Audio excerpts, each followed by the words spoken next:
السلام علیکم عزیز طلبہ. کل ہم جس موضوع پہ بات کر رہے تھے وہ شامل نصاب حمد کے ابتدائی 3 اشعار، اور اس میں ہم نے کچھ شعری نظام کے اوپر بھی بات کی، اور ساتھ ساتھ ہم نے کچھ لفظوں کی حیت پہ بات کی، مرکبات کو بھی سرسری سا دیکھا. آپ ایک مرتبہ پھر دیکھ سکتے ہیں کہ آپ کی اسکرین کے سامنے یہ شامل نصاب حمد کے اشعار موجود ہیں، اور آج ہم جن اشعار پر بات کریں گے وہ جو اشعار ہیں وہ آگے کی آخری 4 اشعار ہیں. ذرا یہ دیکھیے گا کہ یہ سرد و گرم، خشک و تر، اجالا اور تاریکی، نظر آتی ہے سب میں شان اس ایک ذات باری کی. پہلے تو میں اس شعر کا مطلب آپ لوگوں کے سامنے رکھنا چاہتا ہوں، ہلکا سا ہم اس پہ ٹچ کریں گے کہ یہ سرد و گرم، خشک و تر، اجالا اور تاریکی، نظر آتی ہے سب میں شان اسی کی ذات باری کی. اب آپ ذرا دیکھیے کہ شاعر بنیادی طور پہ آپ کے سامنے کچھ مخصوص ماحول کو رکھ کر پہلے انہیں کھول کر آپ کے سامنے رکھتا ہے، اور اس کے بعد پھر اس سے متعلق ایک نتیجہ اخذ کرتا ہے. حفیظ جالندھری کہتے ہیں کہ یہ سرد و گرم، خشک و تر، اجالا اور تاریکی، چاہے سرد ہو چاہے گرم ہو، آپ سرد کو سردی سے ملا لیں، گرم کو گرمی سے ملا لیں، خشک کو آپ جانتے ہیں کہ خشک موسم سے تر گیلے کو کہا جاتا ہے، اجالا اور تاریکی یہ فارسی کے الفاظ ہیں. اور یہ ترکیب آپ دیکھیں، ہم اسی کے اوپر ابھی بات بھی کریں گے. نظر آتی ہے سب میں شان اسی کی ذات باری کی. کل بھی ہم نے مرکبات کے اوپر بات کی تھی.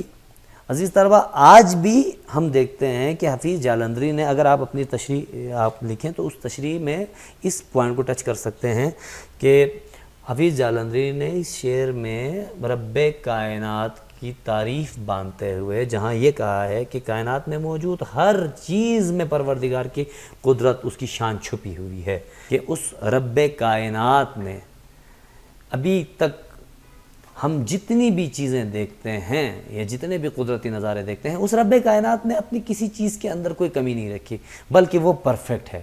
بلکہ یہ کہا جائے کہ سوائے اس کے کوئی ذات پرفیکٹ نہیں، تو یقیناً یہ عین حق بات ہوگی، سچ بات ہوگی. تاہم اب ہم آتے ہیں ذرا اس شعر کے لفظی نظام کی طرف. اگر ہم بات کریں تو ہمیں نظر آتا ہے کہ یہ سرد و گرم، میں دائرے لگا رہا ہوں، آپ لوگ غور کیجئے گا، خشک و تر، اجالا اور تاریکی. آپ دیکھتے ہیں، آپ کو پتہ چلتا ہے کہ آپ غور کریں تو آپ کو نظر آئے گا کہ سب سے پہلے شاعر نے ایک لفظ استعمال کیا، سرد، اور اس کے ساتھ گرم، خشک، اس کے ساتھ تر، اجالا اور تاریکی. ان تمام الفاظ کے اندر یا ان تمام الفاظ کو اگر ہم معنوی طور پہ پرکھنے کی کوشش کریں یا ان کے معنی کو دیکھنے کی کوشش کریں تو ہمیں نظر آئے گا کہ یہ لفظ، تمام الفاظ ایک اس طریقے سے جوڑے گئے ہیں کہ ان کا مرکب بن چکا ہے. تو ہمیں دکھائی دیتا ہے کہ سرد اور گرم. اب میں ذرا بورڈ کی طرف آؤں گا، آپ یہاں پہ اپنی توجہ رکھیے گا. سرد اور گرم، خشک اور تر، اجالا، اندھیرا یا پھر تاریکی، یہ تمام الفاظ اگر معنوی سطح پر ہم ان کو دیکھیں تو آپ کو نظر آئے گا کہ یہ 3 جو لفظ ہیں، ان کے ساتھ ان کے جو 3 اور لفظ مرکب میں رکھے گئے ہیں، ان میں یہ تمام ایک دوسرے کے الٹ ہیں. لہٰذا اس کیفیت کو اگر شاعر اپنی شاعری کے اندر کچھ ایسا سلسلہ باندھے لفظوں کا کہ جس میں لفظ ایک دوسرے کے یا مرکبات کچھ اس طریقے سے وہ بنائے، یا پھر وہ کچھ ایسا مصروں کی بندش کرے کہ جس میں لفظ ایک دوسرے کے خلاف معنی رکھتے ہوں یا ایک دوسرے کے متضاد معنی رکھتے ہوں، تو ایسی ترکیب کو یا ایسے تجربے کو یا اس عمل کو صنعت تضاد کہا جاتا ہے. جبکہ اس مرکب کو جس میں واو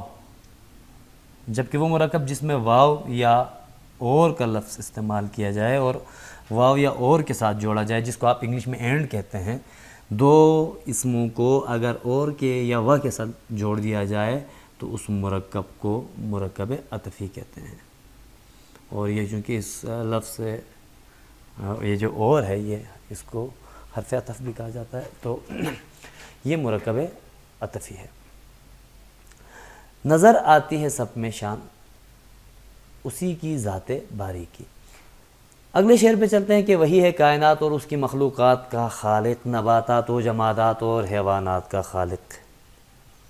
یہ شعر صرف ہم اس کے معنوی طور پر اس کو سمجھنے کی کوشش کریں گے کہ وہی ہے کائنات اور اس کی مخلوقات کا خالق. اب آپ اس کی تشریح یوں بھی لکھ سکتے ہیں کہ حفیظ جالندھری اس شعر میں یہ کہہ رہے ہیں کہ یہ کائنات اور اس میں موجود تمام مخلوقات، چاہے انسان ہو، فرشتے ہوں، جانور ہوں، شجر ہوں، نباتات ہوں، جمادات ہوں. نباتات یعنی کہ پھل پھول پودے، جمادات یعنی کہ پتھر یا یہ جو ٹھوس شکل میں آپ کے سامنے جو چیزیں نظر آتی ہیں.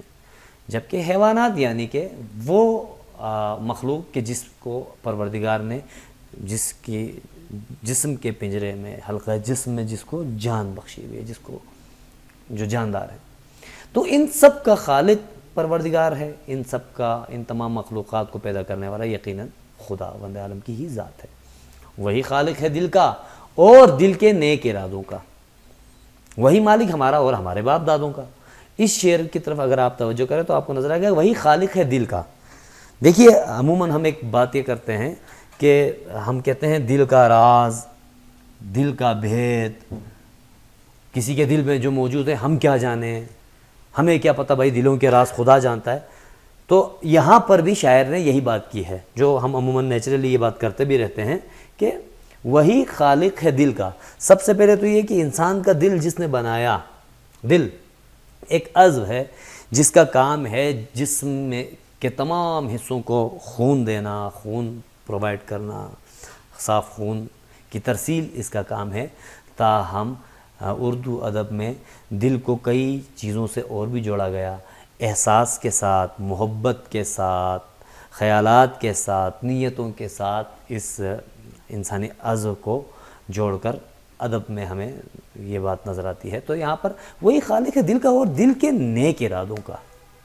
یہاں یہ بات کی گئی ہے. دیکھیے گا اس لفظ میں، یہاں اس شعر میں جس لفظ کے اوپر ہماری توجہ ہونی چاہیے وہ ہے دل کے نیک ارادوں کا. میں نے دائرہ بھی جان بوجھ کے اسی لیے یہاں پر لگایا ہے تاکہ آپ طلبہ یہاں دیکھ سکیں. دیکھیے اللہ تعالیٰ ہمارے دل کا خالق ہے اور دل کے علاوہ دل کے ارادوں کا بھی وہ خالق ہے. لیکن یاد رکھیے گا اس رب کائنات کے ہاں سوائے نیکی کے یا نیک ارادوں کے یعنی کہ خیر کے اور کوئی اس پروردگار کی ذات عظیم سے ہم کوئی چیز سوچنا بھی ہمارے لیے یقیناً ممکن نہیں. وہ کیسے؟ وہ اس طرح کہ وہ دل کے نیک ارادوں کا خالق ہے. جب آپ کے دل میں، جب ایک انسان کے دل میں کبھی بھی اچھی سوچ جنم لینے لگے یا پھر اس کی نیت نیک ہونے لگے تو وہ سمجھ جائے کہ پروردگار عالم وہی خالق ہے جو اس کو اس نیکی کی طرف کھینچ رہا ہے، وہی مالک ہمارا اور ہمارے باپ دادوں کا. تو یہ چونکہ مصرع آسان ہے آپ خود دیکھ سکتے ہیں. پھر بشر کو فطرت اسلام پر پیدا کیا جس نے، محمد مصطفیٰ کے نام پر شیدا کیا جس نے. بشر کو فطرت اسلام پر پیدا کیا جس نے. عزیز طلبہ یہ شعر اپنی جگہ ایک قابل توجہ شعر ہے. اس شعر میں ہمیں یہ سمجھنا ہوگا کہ شاعر کہنا کیا چاہتے ہیں. بشر کو فطرت اسلام پر پیدا کیا جس نے. آپ غور کریں تو آپ کو نظر آئے گا کہ کیا اس دنیا میں موجود تمام اقوام، کیا اس دنیا میں موجود تمام لوگ، تمام انسان کیا مسلمان ہیں؟ ہرگز نہیں.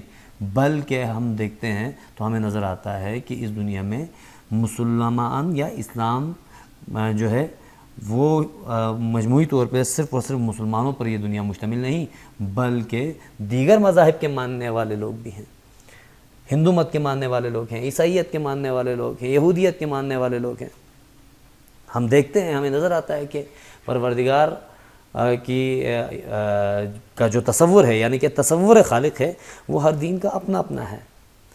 تو پھر شاعر نے یہ دعویٰ کیسے کیا کہ بشر انسان کو کہا جاتا ہے، عربی کا لفظ ہے، فطرت اسلام پر پیدا کیا جس نے.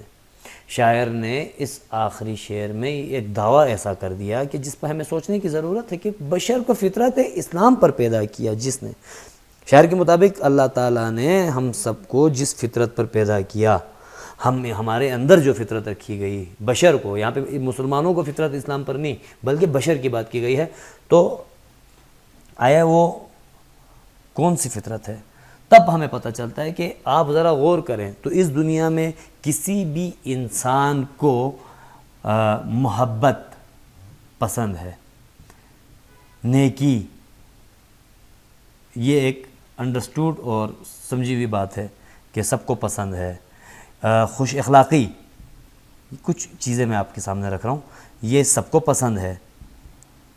تمیز سے بات کرنا سب کو اچھا لگتا ہے، تمیز کی بات سننا سب کو، عزت نفس، اس طرح کے جتنے بھی تصورات ہیں آپ کو نظر آئے گا کہ الحمدللہ جس مذہب کے ماننے والے آپ ہیں، ہم ہیں، اس دین میں یہ خوبی ہے کہ وہ ان تمام فطری تقاضوں کا نہ صرف احترام کرتا ہے بلکہ اس پر عمل درآمد پر زور دیتا ہے. اسلام میں انسان کی عزت، جانوروں کے حقوق، پودوں کے حقوق، حد تو یہ ہے کہ آپ راہ چلتے ہوئے کسی بے جان چیز کو بھی اگر امپراپر حالت میں دیکھیں یا یہ دیکھیں کہ وہ اس کی صحیح جگہ پر نہیں ہے، تو اسلام آپ کو زور دیتا ہے یا اسلام آپ کو ایمفسائز کرتا ہے اس طرف کہ آپ اس چیز کی ترتیب کو، اس کی بندش کو، اس کی بنیاد کو ٹھیک کر لیں. اور یہی وہ بات ہے جس کو بشر یعنی کہ فطری طور پر پسند کرتا ہے. یہی وجہ ہے کہ اس فطرت کو فطرت اسلام کہا گیا. محمد مصطفیٰ کے نام پر شیدا کیا جس نے، شیدا عاشق کو کہا جاتا ہے، لور کو کہا جاتا ہے، پیار کرنے والے کو کہا جاتا ہے. تو محمد مصطفیٰ کے نام پر شیدا کیا جس نے، یقیناً جس بھی شخص نے محمد مصطفیٰ کی ذات کو بلا تعصب سوچا وہ آپ کا عاشق ہوا. یہی وجہ تھی کہ عرب کے نخلستان میں جب چاروں طرف جہالت کی گھٹاٹوپ آندیاں چل رہی تھیں، تب محمد مصطفیٰ صلی اللہ علیہ وآلہ وسلم نے جب دین اسلام کی تبلیغ کی اور لوگوں تک دین حق پہنچانے کے لیے جب آپ نے اعلان نبوت فرمایا، تو اس کے بعد آپ کے عملی کیریکٹر کو دیکھ کر، آپ کے کردار کو دیکھ کر بہت سارے لوگ انہوں نے اسلام قبول اگر کیا تو اس کی ایک بہت بڑی وجہ یہ تھی کہ وہ محمد مصطفیٰ کے کیریکٹر سے اس قدر متاثر تھے کہ انہیں دین اسلام کی حقانیت ماننے کے لیے محمد مصطفیٰ کی ذات جو وسیلہ بنی اس پر بھی بھرپور بھروسہ تھا. یوں یہ نظم اختتام پذیر ہوئی. اب ہم ذرا جلدی میں اس پوری حمد کو ایک مرتبہ دیکھتے ہیں تو ہمیں نظر آتا ہے کہ شاعر نے اس حمد میں تمام اس کے اشعار میں پروردگار عالم کی تعریف کی ہے. رب کائنات کی ثنا کرتے ہوئے شاعر نے موسموں کا بھی حوالہ دیا ہے، نعمتوں کا بھی حوالہ دیا ہے. اور شاعر نے مرکب اضافی، مرکب توصیفی اور مرکب عطفی کا بھی استعمال کیا ہے، اور اس طرح اپنی شعری گرفت بھی جہاں واضح کی ہے.